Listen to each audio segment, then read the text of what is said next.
You are listening to the Tallest Kaiju Podcast.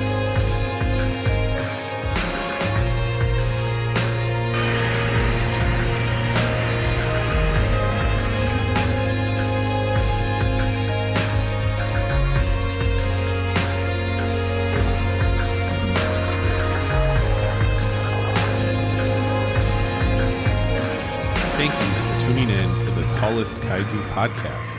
In today's episode, I am joined by Jayme Schmitt. Jayme Schmitt is a horror filmmaker, having recently released Are You Dead Yet?, which you could find on Fawesome to stream. I absolutely implore you to check it out. But we have him on today's episode to discuss 1972's Godzilla vs. Gigan. Welcome, Jayme, to today's episode, and enjoy. So first things first, what was your introduction to kaiju cinema, and how would you say it has affected your trajectory as an artist? So as far as Godzilla goes, so I can pinpoint it 2 weeks before July 22nd of 2002. We're in the video rental store. My dad takes me to the video rental store. And at that point, I really hadn't seen monster movies at all. He picks up two movies. There was Godzilla 2000 had just been out 2 years on VHS, and Jurassic Park. Jurassic Park, I was like, whatever. But 2000 had my attention, like full and full. I don't know if it was like the guy in the rubber suit, if it was just two monsters beating the crap out of each other. I'm pretty sure that's exactly what it was. But then a week later, we saw the Matthew Broderick movie.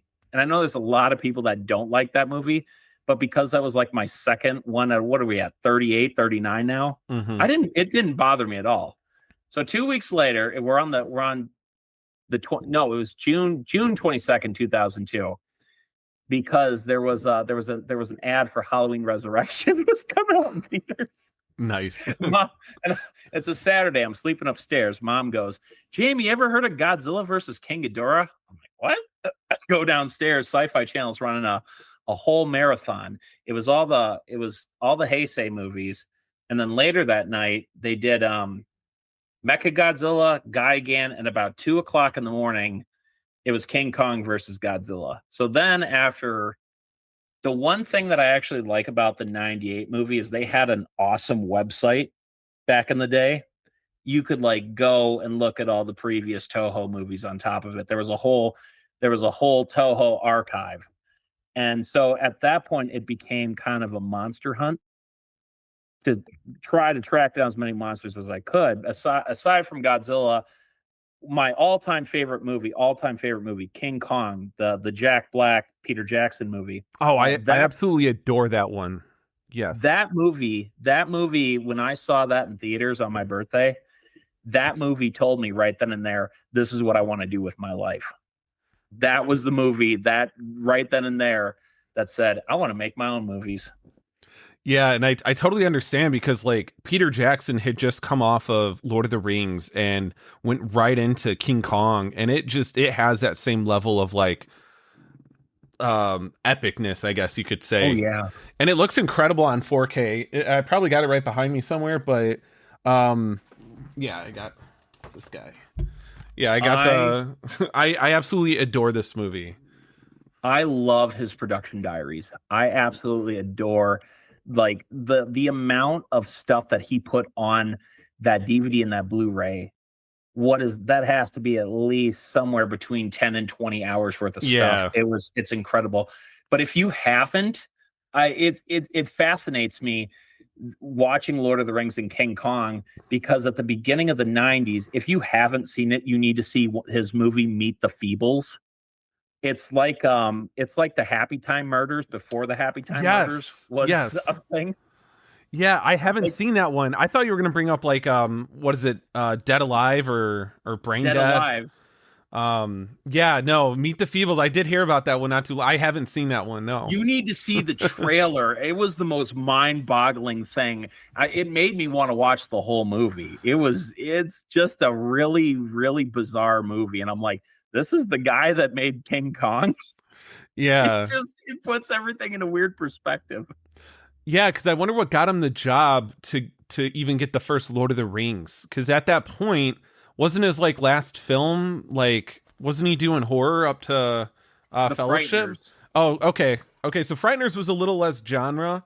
It had a little bit more of a story to that one, so maybe that's what it was. And the Well, visual effects. I actually know the story. So what happened there was he did the Frighteners for Universal. So about 96, 97, they first approached him for King Kong. Or no, I think it might have been the Frighteners was making money. And they said, what do you want to do next? It was either one or the other. He had talked to them about King Kong, or they approached him. And they decided to put it on hold because 98 we had Mighty Joe Young and Godzilla on the way. Yep. So on the plane ride back, like he's already in pre-production, he's making sculptures, he's getting visuals ready for King Kong, and they called it. And so he's on the plane ride home, and he picks up a copy of Lord of the Rings, and then he takes it to the Weinsteins. God forbid the fucking Weinsteins. I know, right? Jesus. But yeah, that's how they ended up doing all that. Oh, okay. I love that. See, we could have picked 2005 King Kong, honestly, at this point, but I swear to God, I'm like, if nobody else picks it up in the next year or two, bring me back. So yeah, I'll bring you back for that one. Yeah, because I would love to revisit that one, because I saw that one in the theater too, and I was like, I can't believe I'm a kid who's just like not bored out of my mind in a 3-hour long movie. You know, I was so bummed. I went to the bathroom during the pit scene with the bugs. Oh no! When we rented it on DirecTV digital, or not digital, the pay-per-view. Yeah. I remember pay-per-view. Andy Serkis gets his head eaten by I'm like, when the hell did I miss this? Yeah, and it's crazy because I'm looking the extended one, 3 hours and 20 minutes. Like it's crazy. My favorite thing is just, except with the Hobbit movies, I liked one of them. The rest are okay, but give Peter Jackson money to let him make a movie as long as he wants at this point. I agree. But I do love the trajectory of like what inspires you as a filmmaker, how it starts from Godzilla, and then Godzilla and King Kong, and then King Kong, and that's the one that like. Oh yeah, no, but it's even more than that. Like it was monsters in general. Yeah. We had you might actually remember this too. There were these books that you'd find at the library. They were called the Crestwood Monster House series, and they were made in the 70s. They were very simple books. I know I have an example of one here. I'll show it to you later. But yeah, they went over the topics. They were made I think they quit in 76, but it's Ian Thorne, and it was Godzilla, King Kong, the Blob, Dracula, Frankenstein, the Wolfman, the Invisible Man. They went over all the classics. Oh, that's cool. And so Freddy versus Jason came out the next year. That was great. And my brain didn't register horror. It said 2 new monsters I'd never seen before. Yeah. And Freddy versus Jason kicked off the horror craze for me. And so to me, it's not even horror movies. It's all monster movies. Like the horror genre to me is like it's considered monster movies, right? Because whether it's a person or an actual monster, like at the core of it, you like a slasher movie is like a creature feature in a way. You got this force that's going around killing people, and that I appreciate that context, because like the movie that you did, Are You Dead Yet? It's about a serial killer, right? It's a slasher flick. Yeah, exactly. Like to me, Michael Myers isn't a serial killer. Michael Myers is a monster, the same way my character Mache is a monster. Right. Yeah, that's a really great way to put it. Though I would much rather see you do like a proper creature feature, since you like monsters, like actual monsters. Yeah. Someday it's on my list, but it's an expensive pipe dream. Yes. Very expensive. Yes, absolutely. Because I mean, making a kaiju film in general would be dope, but on a low budget, it's hard to make a convincing like giant monster story, right? Without it feeling like it's like, okay, someone just edited some like compositing, all that, and it's hard to feel like immersed in it. But no, that's dope. See, if I did that, I feel like, as much as I hate to admit it, I would probably end up doing that. I would try the miniature thing. I would try the background. That's why I appreciate Godzilla so much. It's like Godzilla as a whole you can tell the amount of work that went into every single one of those movies. There was so much love and care, and in conditions that were just horrifying. Right. Who's I will never get his name down. The guy who played Hedra. Oh, he plays Gigan in this one. Yep. Setsuma. Yep. Setsuma's his last name. Yeah. Yeah, he had his appendix. He had his appendix ruptured. They had to do had to do an operation in the Hedra suit.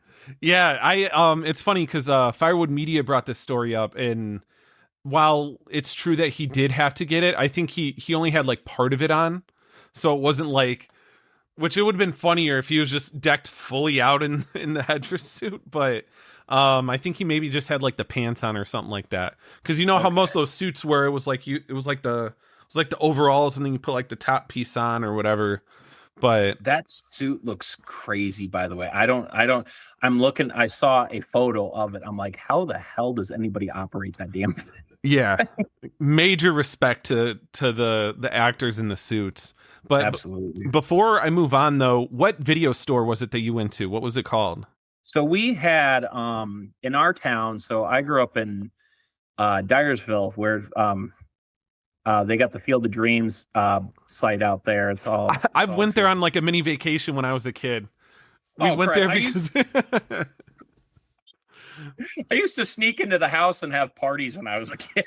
Yeah, that's so funny. No, but yeah, no. So we had a little video rental store. It wasn't even a brand or anything. It was just somebody who had a clothing assignment, or something like that. It was a cosmetic clothing store. They had a little subsection that they had tape rentals, and it was really interesting because they had them printed out on these little laminated cards. You take the card up, they give you the tape. It was called Stone Creek. But then we got a Mr. Movies. I don't know if you remember that or not, because that was a chain. Yeah, I don't think we ever had a Mr. Movies out here, because we had Blockbuster, we had Family Video, we had Hollywood Video. Okay. And yeah, I don't think I ever had a Mr. Movies out here. Well, in Dubuque, Dubuque was 20 minutes away. That's where we had the movie gallery, the Blockbuster, the Star Video, the bigger ones resided out in the bigger in the bigger city. Okay, gotcha. We had like the little guys. Yeah. But yeah, but that Mr. Movie, that's where we picked up Godzilla 2000. Oh, sweet. Yeah, I miss being able to go to, well, we have resale shops out here. We got them. They're called Disc Replay. Oh, I love those. Yeah. So yeah, I know that. I think they've got them across the country, at least the Midwest. But they have like a bunch of DVDs, Blu-rays, 4Ks. They get the boutique stuff from like Arrow Video, Severin, Vinegar Syndrome, all that good stuff. But there's one in Indiana that I go to that they have like a little cabinet section, all Godzilla stuff. So they have little figurines. Sometimes they get the movies, but I think those go like that. I picked up this little Super 8 film reel of Godzilla vs. The Thing. I don't know. I don't have anything to play it yet, but I'm excited to find something. It was only like $30, so I doubt it's all that big a deal. But those Super 8s fascinate me because apparently, I don't know if it's true or not, because I've never actually listened. I never got to listen. I saw the footage, but apparently there's no audio on the Super 8s. Yeah, and they trim them down to like 15 minutes to half an hour. So that'll be an interesting watch when you get to check it out. Yeah, because they treat it like a silent movie. Right. Yeah, and it'd be cool to get some sort of contraption to like maybe upload it on the computer, and I could just add in some background music or something for it. Right. But yeah, no, it's super cool, those resale shops. It's like, to me, it's kind of like what I felt going to a Blockbuster as a kid. Oh, absolutely. Where it's like I'm looking for sometimes I get a blind buy, sometimes I'm looking for something specific, but those are the only places that are keeping that vibe alive in this age of streaming and shit, you know? Did you ever have, I gotta know, did you ever have in your mall a Suncoast Video? Yes. Yep. Suncoast. I loved Suncoast. Oh my God. Suncoast Video. Yeah, that was great. Sam Goody. We also had a Sam Goody at the same time. Nice. So if I didn't find a movie I wanted to get in Suncoast, I'd go over to Sam Goody, and They usually had a pretty good selection there at our mall. But weren't we supposed to talk about a monster movie? yeah, it's all connected because another thing I wanted to mention is like my main thing I'd like to look for at video stores as a kid was like creature features in general. Oh, So yeah. you had Godzilla, you had Komodo, Python, Raptor, just like anything where it was like, okay, there's this monster killing and attacking people. I'm like, thank you. I will never forget how pissed off I was when I saw the Wasp Woman in there. Oh, I haven't seen that. Yeah. So the DVD has, if you ever like look at the poster of the Wasp Woman from '59, so it's a giant wasp with a woman's head, and she's picking up this dude on a bone pile, and it's like, oh my god, this is the greatest thing I've ever seen. This is a giant wasp with a woman's head, and you go to see the movie, and it's like, it's a Roger Corman movie, so that should say everything you need to know. It tells me that the creation of the movie was probably fucking awesome and like the best efficient type of cinema that you could see behind the scenes, but I doubt it's all that good then. It's actually funny. I went to Days of the Dead in Chicago. I met up with Jennifer Rubin, who was Taryn in Nightmare on Elm Street 3. And she was telling me when they remade the Wasp Woman in '95, she wanted on that because she's like, I always wanted to work on a Roger Corman movie. I'm like, really? No, but yeah, apparently there's a lot of people that are like, I wish I was on that set. Yeah, no, Roger Corman was a genius in terms of just like getting it out the door, getting it done, doing the movies. Absolutely. And I mean, there should be a whole podcast about Roger Corman, honestly, but his Fantastic Four movie was getting like, you know, people were talking about it when the MCU version came out just last summer. But Roger Corman, I respect so much, even if his movies are like considered joke films or something. But The Hustle was insane. I love The Hustle. True. Yeah, it was there and it was true. That man, I have never seen aside maybe Full Moon. I was just going to bring up Charles Band. Yeah, I was just going to bring up Charles Band. He's got that same drive, that same like hustle when he makes his stuff.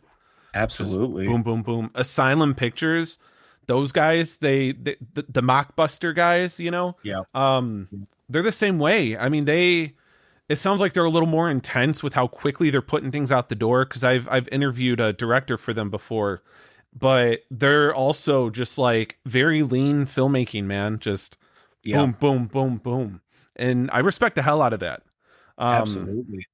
Even I'm getting on the tangent, but even like Blumhouse, Jason Blum, he's all about like getting these less than $1 million possible budget films or whatever and doing them, getting them out the door. And then they make a shitload of money. He's a genius. Yep. Blum is a genius. I'm sorry to say, he is. Yeah. Like in the way of you have like these $8 to $40 million budget movies and you turn them into hundreds of millions. I'm like, damn, dude, what do you do? Yeah, he's like new age Roger Corman in that sense of just how he's able to put them out and make such like a large net profit on the thing. Yeah, absolutely. I love that. But anyway, yeah, tangents aside, we're here to talk about a specific Godzilla movie. If you'd like to do the honors of introducing it, I can. I feel like you have a better voice for this. No, you've got it. You've got it. I got you. So we're gonna talk about Godzilla versus Gigan, otherwise known in the States as Godzilla on Monster Island. As James Rolfe says, even though there's only 20 seconds on Monster Island. Right. So it's, tell me if I'm wrong, but it's apparently there's some sort of vibe that it's not well received, but it's also like very well received. Yeah, it's like, I think so. When it first came out, it was like, it was right after Hedorah, and Hedorah, when that came out, or Hedra, sorry if I mispronounced that. When that one came out, they were like, oh, we don't really like the vibe of this more serious, darker vibe. So they wanted to do a 180, and then that's what led to the creation of Gigan. And I think around the time when they both came out, I think people were more partial to Gigan. But nowadays, if you talk to Godzilla fans, I'm pretty sure that the appreciation is more on Hedorah this time. Well, So yeah, I mean, you gotta think for sure. Like Bono, i- when Tanaka, Tanaka's pretty hands on as far as most of yeah, those productions go. But he's laid up in the hospital. Bono's got full creative control, and I did catch the episode that Cole was on. He was talking about there was no bad blood between them or anything, right. but I actually found out earlier today. So in between Hedra and I don't know if it's Hedora or Hedra. I always go with Yeah. Hedra. That's what I like Yeah, about these Hedra, yeah, movies. yeah. Mega Gyrus, Mega Gurus. Right. But I found out that they had the Toho Champion Festival, and the kids really, really, really responded to the rerun of Ghidorah and Monster Zero, and that got them thinking. Okay, well, if they're really, really responding to this, two things: A, we need to bring back Ghidorah, and B, let's try to recapture that '60s feel, which Right. makes sense because it's like King Ghidorah is right there from the beginning. If you actually look at earlier drafts of the film, one of them is like the head title is The Return of King Ghidorah. Right. So Right. yeah, no, King Ghidorah has always been there since day one. I do find it interesting. There is a version that Megalon appears. It's Ghidorah, Gigan, and Megalon, and I forget what they call the statue. There's a statue, Anguirus and Godzilla. They had weird shifts in monsters, like Rodan and Varen were supposed to be in a draft. Mothra was in a draft, and then I think they just finally simplified it down to just 2-on-2, which that's perfectly fine by me. Right. Right. And that's Godzilla and Anguirus versus Ghidorah and Gigan, correct? Yep, yep, Yeah. And yep. it's interesting because I think that, so with what you just said, because I haven't heard that about the festival, but with the kids responding to Ghidorah and how that determined how they were going to do Gigan, I think that because Gigan, it kind of has like a dinosaur look to him a little bit. Also like a bird look to him. So I wonder if it's like that direct Ghidorah influence, possibly. Like when they're I thinking would. about all the influences and what they want to capture, I could see that, that's why they had Ghidorah in this film, but also when they're designing Gigan, they kind of, they give it a little bit more of that, I guess, dinosaurish look, which I would say that, Ghidorah has that obviously with its, its face and everything. Yeah, I mean, as far as Gigan goes, I think the real quick before I forget, I remember on cable the description for Megalon was Godzilla and Robot Buddy fight big cockroach and big black chicken. That's hilarious. Wait, who's the big black chicken? Laugh every time I read that. But Who is yeah, no, so who is the big black chicken? Gigan, that would have been Gigan. Gigan. That's so funny. It's big cockroach and big black chicken. Yeah.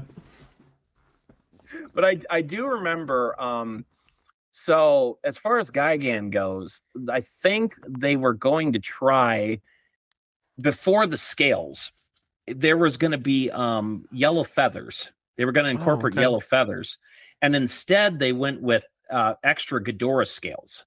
Mm. But it just I can't really see it with the yellow feathers, but because the scales just feel so, it just feels so natural, and it just, with Ghidorah standing right next to him, they kind of do work off of each other. Yeah, like the more that I looked into this movie, and I mean, obviously, I've seen it a few times, but the more that I look into it, the more it's like, okay, very obviously Gigan exists because Ghidorah exists. Like, Oh yeah, even at the simple fact of, like you said, if they're using leftover Ghidorah scales to like, and even with the feathers, yellow feathers, it's going to give that same color that you see with Ghidorah. Ghidorah's gold, but yellow feathers, I mean, on film, it's going to look pretty similar.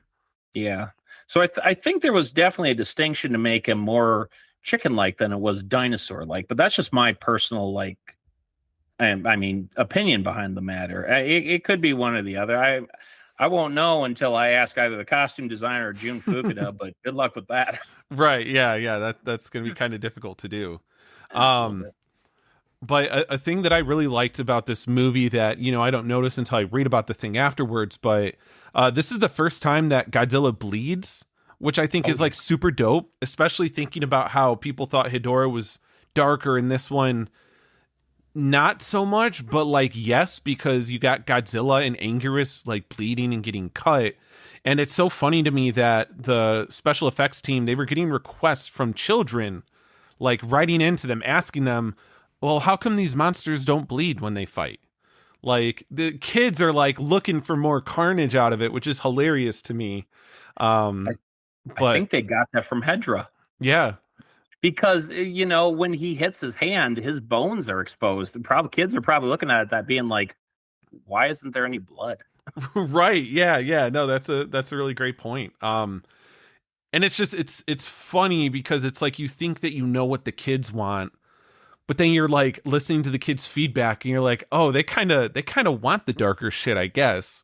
Oh yeah, Um, but it's very convenient that the monster to initiate this is Gigan, who is just a very sharp looking monster. Like his blades all over the place, everything's sharp. I mean, if it was one monster to do it'd be this guy who's cutting up and making him bleed. he is just the most fantastic adversary up until this point. Like we've just had like mutated dinosaurs and spiders and moths, and there wasn't anything like really creative up until. And I'm sorry, no disrespect to Hedra, of course, like I don't mean it like that. Like Hedra is, don't get me wrong, Hedra is a very cool monster and is very creative, but we didn't really see anything quite like Gigan. He's the Yeah. the full on decked out cyborg with the buzzsaw on the stomach, and it was just a real head turner. The design is just so, it feels almost like an Ultraman character. It's just so far removed from like everything that you've seen before it. Yeah, and speaking of Ultraman, I never watched too many episodes of the show's Zone Fighter, but Zone Fighter gives me it gives me Ultraman vibes with the clips I've seen. But Gigan shows up in that, I think, the next year in '73. He's got the little parachutes in it. Yeah, right. Oh God. I never actually saw it. I did see the clips of Yeah. Gigan and King Ghidorah in it. I did find it funny. There is one where Godzilla comes out of a house with retracting doors. I'm like, I can't. I can't do it. Yeah, very very silly. But speaking of Ultraman, it has that vibe because they got a guy in a suit or whatever, right? Mhm. But yeah, I thought that was also really interesting, and I think that home was like pretty fitting for Gigan because, like you said, that's where you would expect to find someone like Gigan in like an Oh yeah. Ultraman type of setting. Um, I th- I think that as far as Ultraman goes, and I could be wrong, I could be 100% wrong about this, but with the Godzilla franchise, you were limited to like these mutated dinosaurs and insects, whereas like Ultraman was also Subaraya, and Subaraya was like, okay, well, we got this crazy show, so let me go as far out as I possibly can. Like, let's throw the craziest shit out there that we can think of. And that's why I feel like, Gigan would have been like, feels more at home with Ultraman than he does with yeah, Godzilla. yeah, absolutely. I definitely agree with that. And we talked about it a little bit earlier in terms of Satsuma, the suit actor for Gigan and Hedorah, but Mhm. Haruo Nakajima, his final role as Godzilla was this film, Godzilla Oh versus yeah. Gigan, Oh which yeah. is what a legacy to leave behind. And I think it's very cool how the baton was passed over to Satsuma. And Satsuma after this one, I don't remember how long Satsuma was in the suit, but he picked up the reins after Nakajima had left. Satsuma, because we're talking about the Heisei Godzilla. Yeah, I'm sorry, I'm terrible with the names. I'm terrible with the names. yeah. So since he became Godzilla after Gigan, that means that he had a couple he had a couple left in the Showa, and then yes, throughout the Heisei, it would have been him too. I know that the Showa era, he didn't come around until 84. They hired somebody different for Megalon, and then there was somebody different for Mechagodzilla, and then he came back for Terra. Oh, okay. But yeah, again, I'm gonna mess up the name, so I'm not even gonna try. But yeah, he came around for 85. They came knocking on his door right after Pulgasari. Yeah. Oh man, before Pulgasari. which that's another that's a whole other thing. Gigan and Megalon. Yeah. Okay, so he played Megalon in the next one. Yep. You're saying, gotcha. Very cool. I can't imagine the type of like stress you put yourself through to be a suit actor, especially back then, because conditions, and I think it might have been Nakajima who went on record to talk about this, but a part of his retirement, I think, was maybe the conditions of cinema at that time. And it was rough, very rough conditions, just being a suit actor in general. And I had read somewhere that he had issues with the conditions, and that's what drove him to retirement. Oh, I'm sure they were horrifying. I don't know if it was him in the Rodan suit. If it was him, then yeah, he almost drowned in the Rodan suit when the wires snapped and right over the water tank. I was after that, I'd be like, I'm done. Yeah, I'm good. But that's the thing about Japan. They hold standard. They hold a high standard to I wouldn't necessarily say pride, but just like I'm gonna see this through because that's how we honor what we start is I think what I'm trying to say there. Right. No, yeah, absolutely. I get what you're saying there.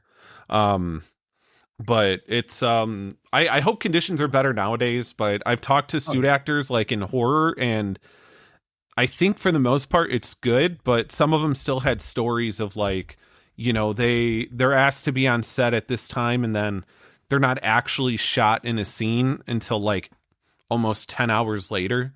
So you're just sitting there in your suit and like, eating, drinking, trying to go to the bathroom, like all those things are such a long, obnoxious task.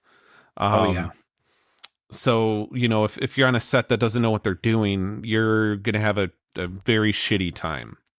Well, I think that's why I appreciate Godzilla vs. Gigan even more. Aside from the crappy work conditions, like you can tell. I don't know if Tsuburaya. I don't think Tsuburaya was on this one, but you could tell Hiro Nakajima was really, really reining in like the choreography because it's not only they shoot it at super slow mo, and it is one of the lengthier battles, right, for sure. But it's beautifully shot. It's a beautifully most of the shots in the movie are I'm thinking of one in particular where it's like Godzilla gets Gigan on the ground and he just starts running at him and King Ghidorah hits him with the beams and he just goes flying. He just takes the beam, he hits the ground and he just gets back up. I don't know why it's just a beautiful shot. There's a shot over King Ghidorah's leg, and you just see the city scope with Gigan on the right and Godzilla's directly in front of him. It has just some of the most beautiful shots in it. Yeah, and I will say that's something that I noticed because when I had first gotten this Criterion set, the Showa era Criterion set, the Blu-rays, I went in order from like the beginning, and I was just going through the years. I noticed that like when it came to the showdowns, the cinematography was starting to look immaculate. Like they were, you could tell they were just like figuring out as they went along. And I don't remember which one it was, and this might have even been like Heisei era possibly, but there were some shots where like the camera's panning around, like almost circling them while they're like on this cityscape together, like having a showdown. And it just looks really fluid. It looks really good. And the blocking with the monsters themselves, to your point, it just, you watch it and you're like, wow, like these guys were absolutely incredible with what they do and what they were going for. Oh yeah. The innovation there is also just like immaculate. I love that. There are two things I find very funny. A, this is the last time that we had the slow-mo version, like almost the cinematic feel of Godzilla in the Showa era, because everything after that, Megalon, Mechagodzilla, they all went for the faster speed to like try to mimic the TV shows that were out at the time. So that's A. And B, God, what was I going to say? B. I'm going to come back to it later. I know I'm going to come back to it later. Oh, God, this is going to drive me nuts now. Oh, it was a good one, too. Yeah, you'll get back to it. You'll figure it out. But yeah, when it comes to the Blu-ray release of this film, you said that there was a Criterion and there was I forgot the other company, but Kraken. Kraken. I did remember my other point I was going to make, and then I'll go into my disdain on the Blu-ray. Okay, fair. As far as everybody says during the Showa era about Godzilla destroying the cities, when he's fighting a monster, they're always fighting in the middle of nowhere. Yeah, like every time, almost every time, with the exception of maybe Raids Again, a brief stint in this and a brief stint in Mechagodzilla. They're always fighting in the middle of the desert. I'm like, what are you talking about? Yeah, and it's funny because honestly, I think that it's a budget thing too, and like an efficiency thing too, because 100%. Like, you know, cinematically, it would look a lot cooler for them to just always be fighting in a city and like bashing through buildings against each other and all that, like you see in the Monsterverse nowadays, actually. But back then, they're like, no, we're just gonna fight on like an open land somewhere. I mean, we didn't get that till the 90s, and that's why I really love the 90s, the Heisei era, is because it's always in the city. Now it's always in the city. Yeah. But so Kraken. So this is why I don't like the Kraken release.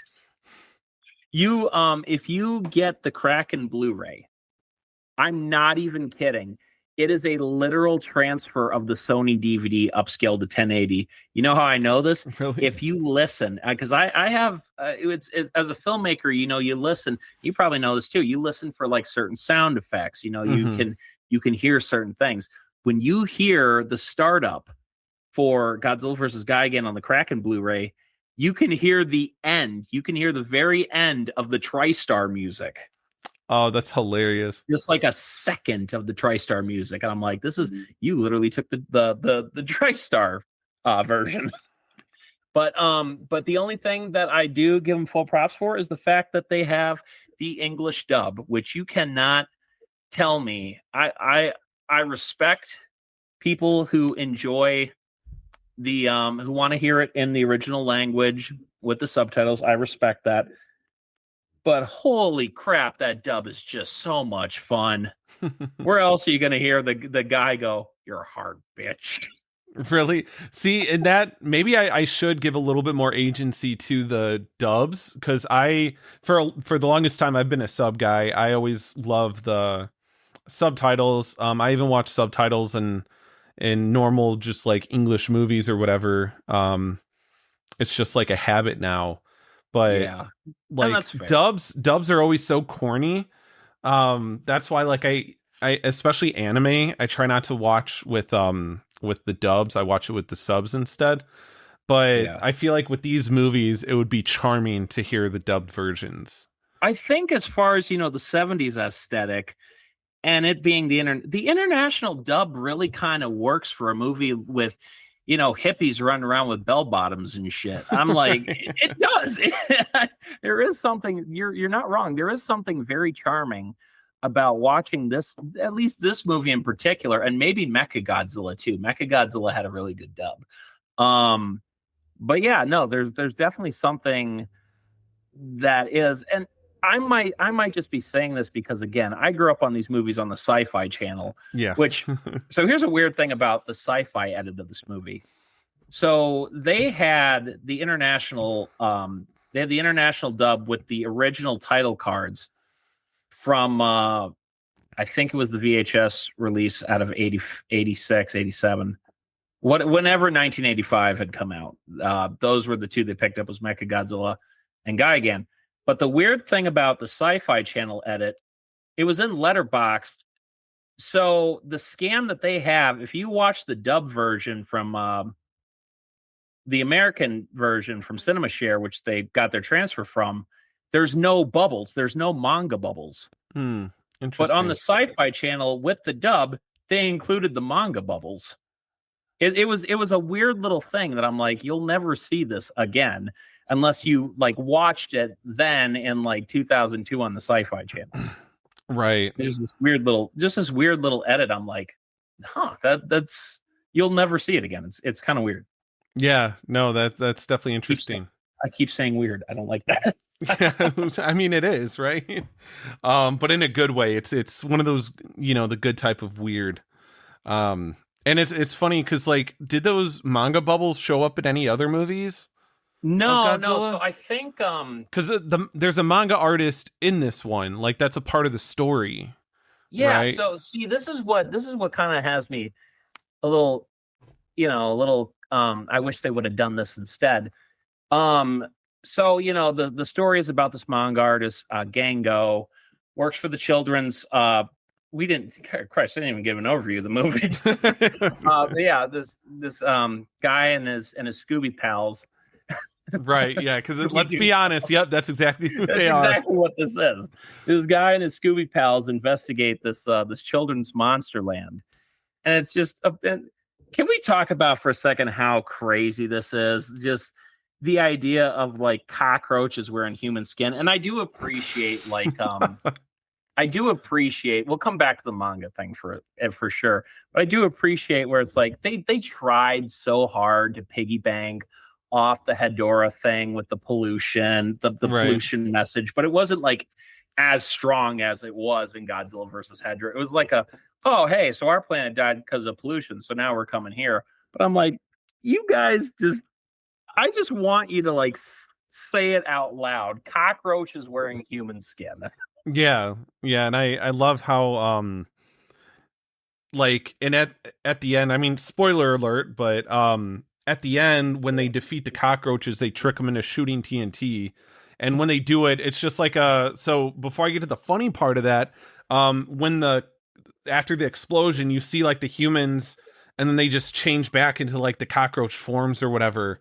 Then it looks so funny. I love it, but the way that they trick them, the way they trick them is so Scooby-Doo, so ridiculous, because it's like they set up all the TNT, and then they open up the door, and it's just a drawing of the main characters. Oh, and yeah. it tricks the cockroach alien guys to shoot at it, therefore shooting the TNT, and then boom, like it blows up.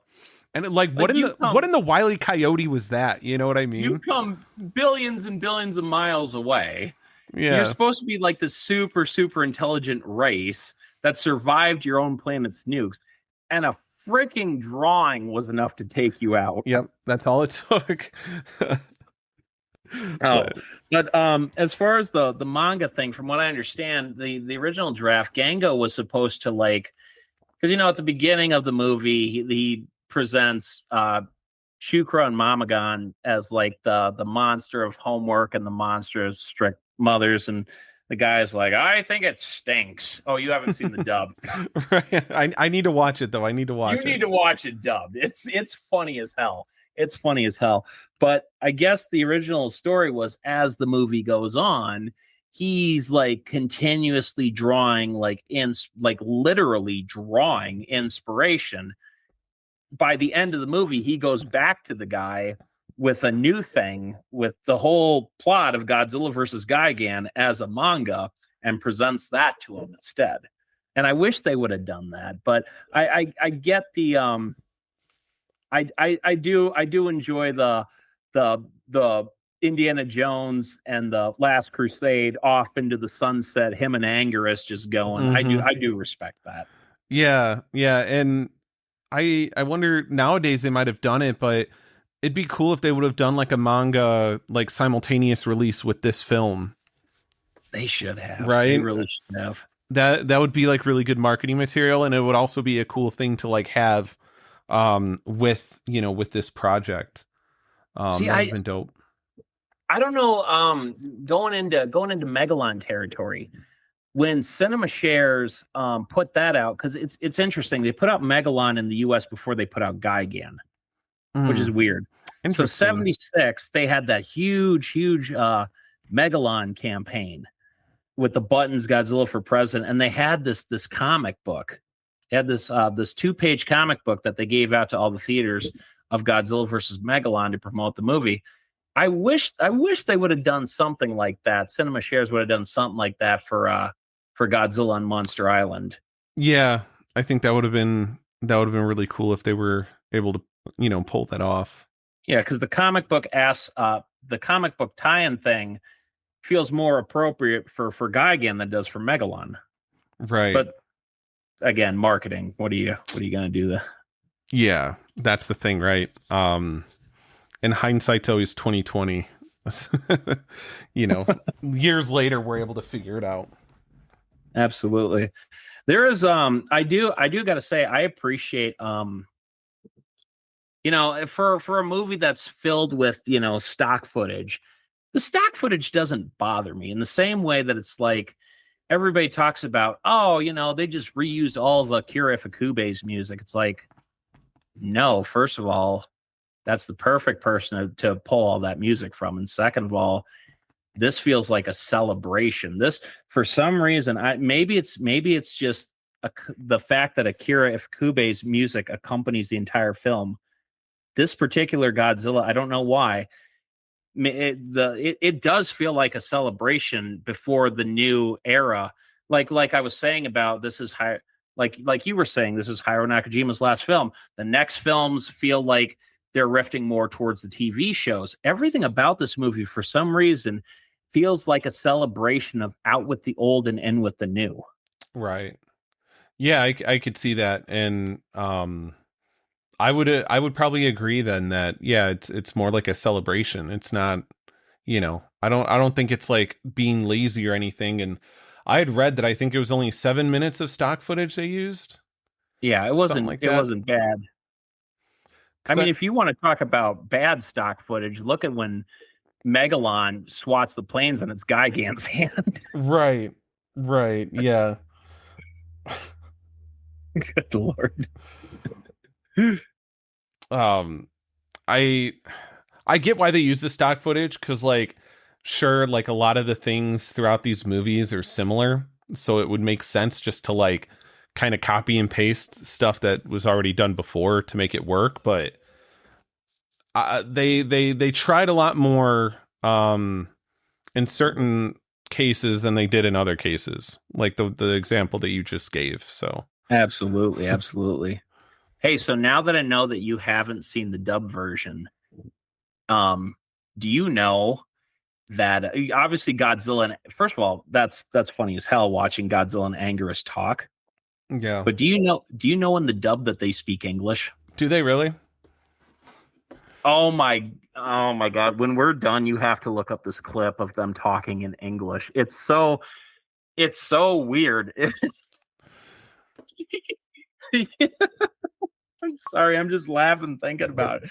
Godzilla's got this I'm going to try to do my best impression, and this is going to be terrifying, but I'm going to do it anyway. Yeah. But you hear Godzilla just look, because in the Japanese it's all record scratches, but he goes Anguilla, and then you see Anguilla's coming over. He's like, "What do you want?" He's like, "Something funny going on. You better check."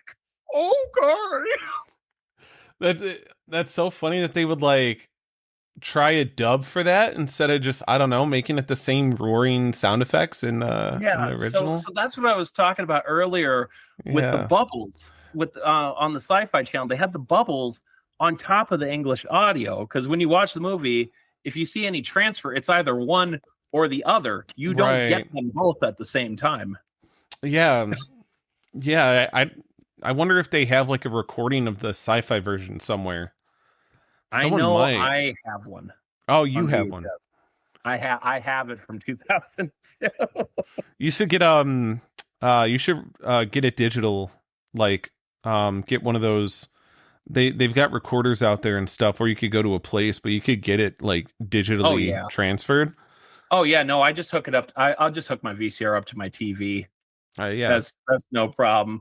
But yeah, no, yeah, that night it was really funny because I was really excited about King Kong versus Godzilla.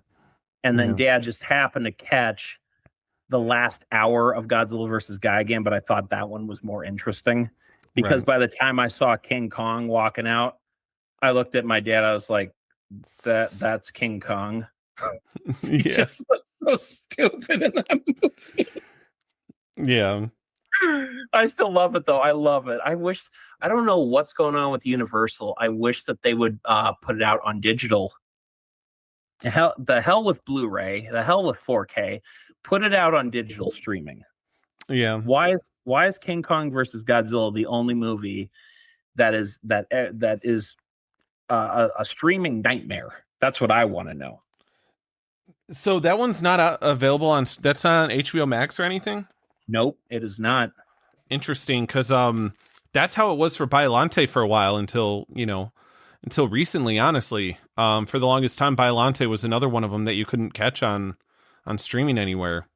Again, you gotta love the Weinsteins for that. Yeah, yeah, of course. But I didn't know that they were going to get like a Criterion 4K of it. So I had ordered a Criterion or not a 4K from Japan of Wow. Godzilla vs. Biollante. And the thing to know about Japan 4Ks is it doesn't come with subtitles. So just, hope that you're already familiar with the movie when you're watching it. Because I did the same thing with Godzilla -1. I didn't know when the states were going to make a 4K, so I just ordered Right. it. I ordered it from Japan just so I could Yeah, but have I it. hear they have a nice box set. I hear they have a very, very well put together box set. Yeah, and part of it here they have like a booklet and stuff that um has got some pictures and stuff and Oh, that's very cool. some the posters. So very cool, very happy. Um and I've seen both movies enough where it's like I know what's going on without the Oh yeah. subtitles. Um but I did pick up the Criterion of Biollante. I had to. So I got Violet both of them. Biollante does have that's another one I think that has a very good dub. Yeah. I think that's another one for sure. I think the dub was on streaming. On the Criterion channel. I think it's the dub that I watched, honestly, when I watch it on streaming. Oh, okay. Um I can't remember, but that might have been it, actually.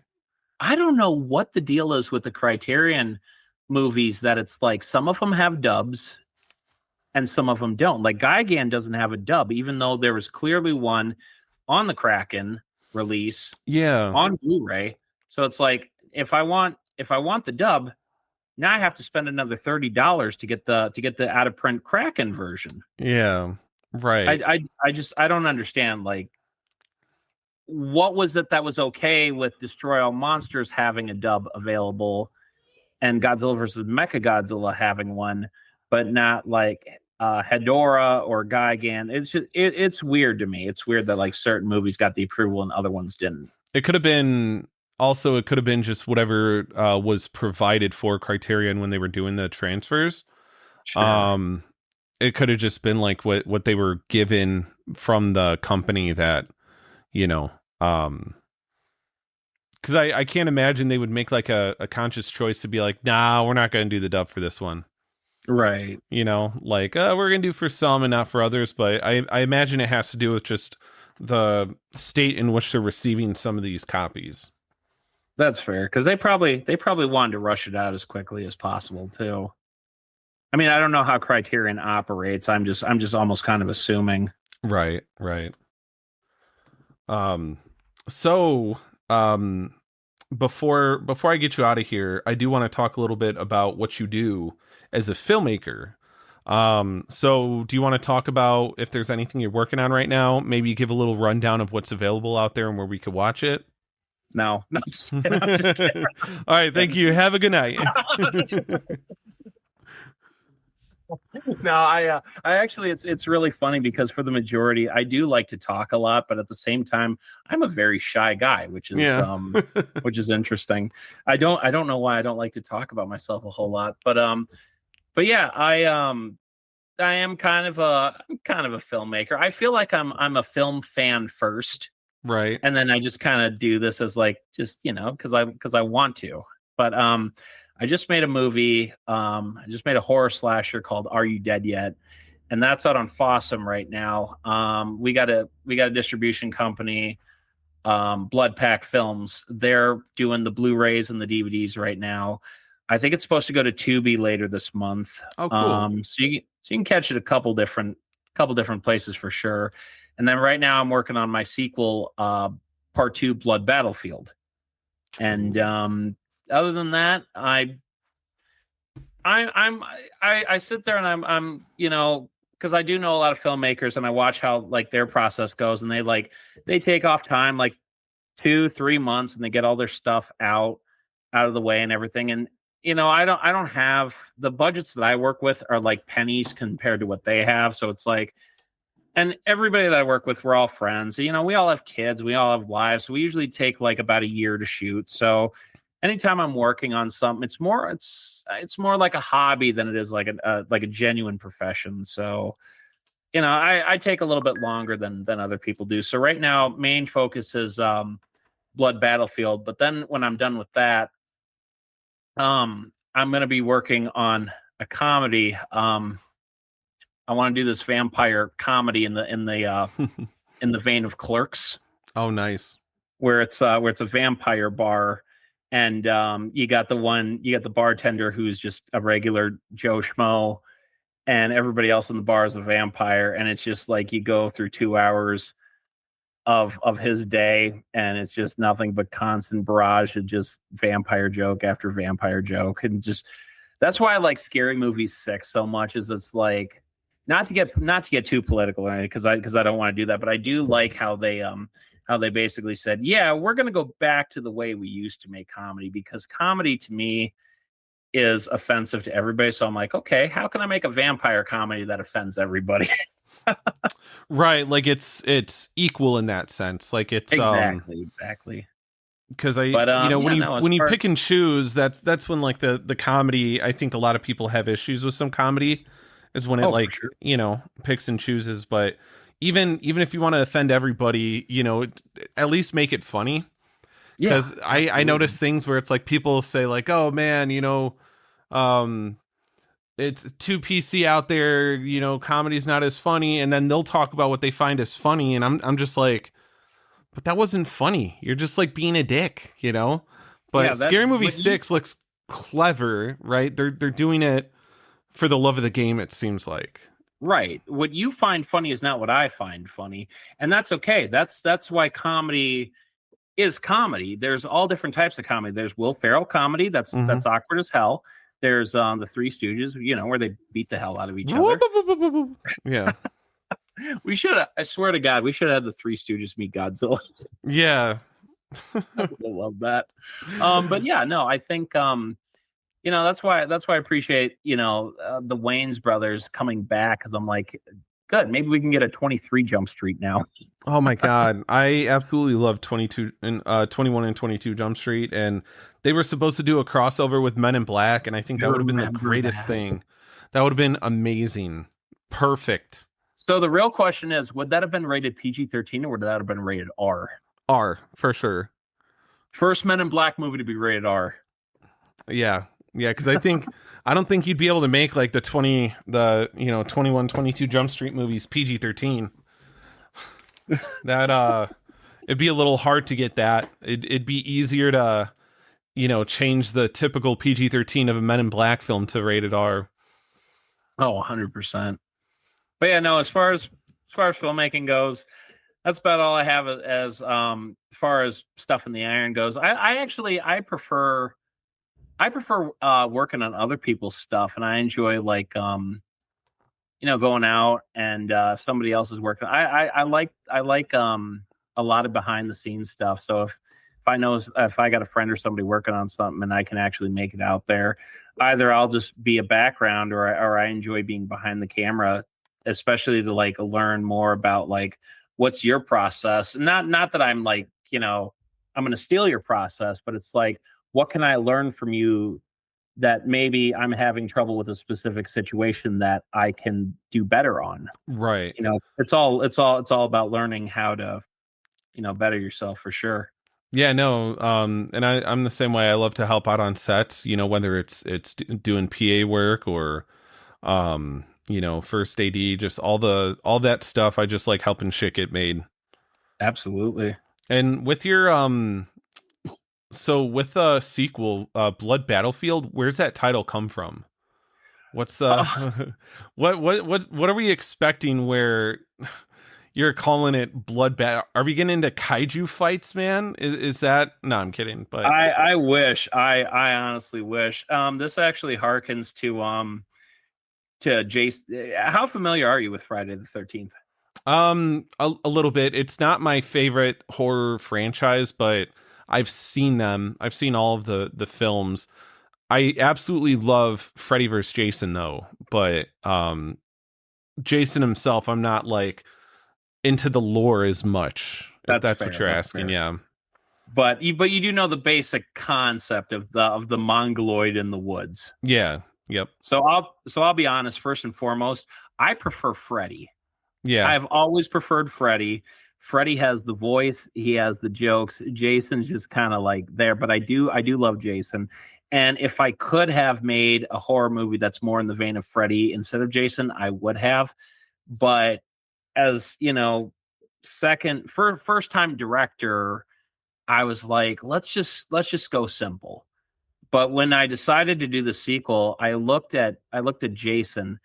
I didn't necessarily try to rip off Jason doing Are You Dead Yet? It was more I was ripping off the concept of in the 80s we would have Halloween, then Friday the 13th, or better example, we'd have Jaws, Okay. and then we would have 20 more freaking shark movies come after that, all like to the video rental store so I was more like trying to like rip off the idea of the oversaturation. Right. But I'm watching these Friday the 13th movies and I'm like, why did it take until Jason Goes to Hell Part 9? Why did it take that long before the police came knocking on the Crystal Lake door to blow this guy up? And I'm like, you know what, hell with that. We're going to do that in Part 2. Okay, so that's where the battlefield's going to come from. Is you're going to get the cops and everyone trying to actually kill him. Yep.